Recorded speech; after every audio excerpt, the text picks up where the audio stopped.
Jadi meskipun buahnya sudah berkembang dengan baik, tetap harus dipangkas.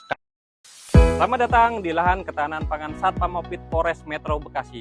Ini adalah budidaya melon jenis Golden Alisa yang ditanam secara hidroponik sistem NFT di area terbuka, tanpa greenhouse, tanpa atap. Budidaya ini merupakan bagian dari upaya mendukung program ketahanan pangan yang dijalankan oleh Kepolisian Negara Republik Indonesia, khususnya Polres Metro Bekasi. Melalui pemanfaatan lahan yang tersedia, kami mencoba mengembangkan budidaya hortikultura dengan teknologi hidroponik, sekaligus belajar bagaimana menghasilkan pangan secara mandiri, terukur, dan berkelanjutan.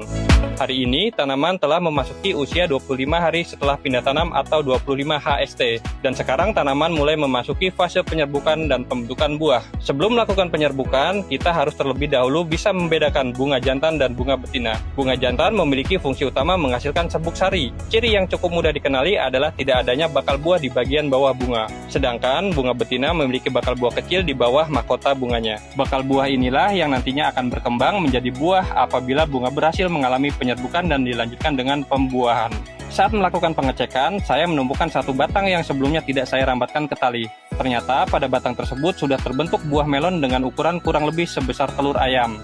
Menariknya, buah tersebut terbentuk secara alami. Namun, buah ini tetap akan saya pangkas karena berada pada batang yang tidak termasuk dalam struktur tanaman yang saya rencanakan sebagai batang produksi. Jadi, meskipun buahnya sudah berkembang dengan baik, tetap harus dipangkas karena dalam budidaya melon ini tidak semua buah yang tumbuh harus dipertahankan. Karena tanaman Golden Alisa ini dibudidayakan di area terbuka, proses penyerbukan dapat berlangsung secara alami. Serbuk sari dari bunga jantan dapat berpindah ke bunga betina terutama dengan bantuan serangga penyerbuk, seperti lebah dan serangga lainnya yang mengunjungi bunga. Saat serangga berpindah dari satu bunga ke bunga lainnya, serbuk sari dapat ikut terbawa dan kemudian menempel pada kepala putik bunga betina. Sementara itu, angin juga dapat membantu menggerakkan atau menyebarkan serbuk sari. Tetapi pada melon, serangga penyerbuk merupakan faktor yang jauh lebih penting dalam membantu proses penyerbukan. Karena itu, keberadaan serangga di sekitar tanaman menjadi salah satu faktor yang cukup membantu ketika budidaya melon dilakukan di area terbuka.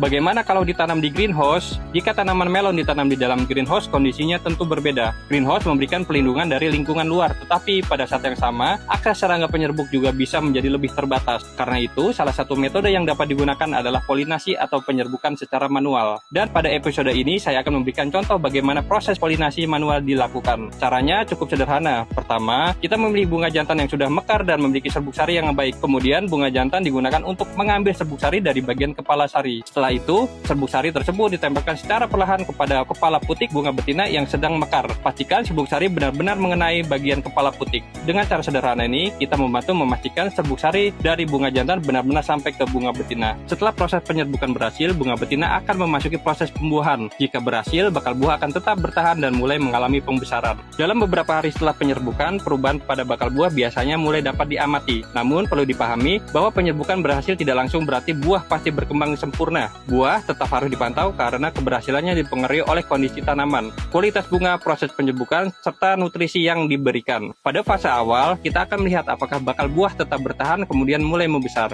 Inilah titik awal perjalanan dari sebuah bunga menjadi buah melon.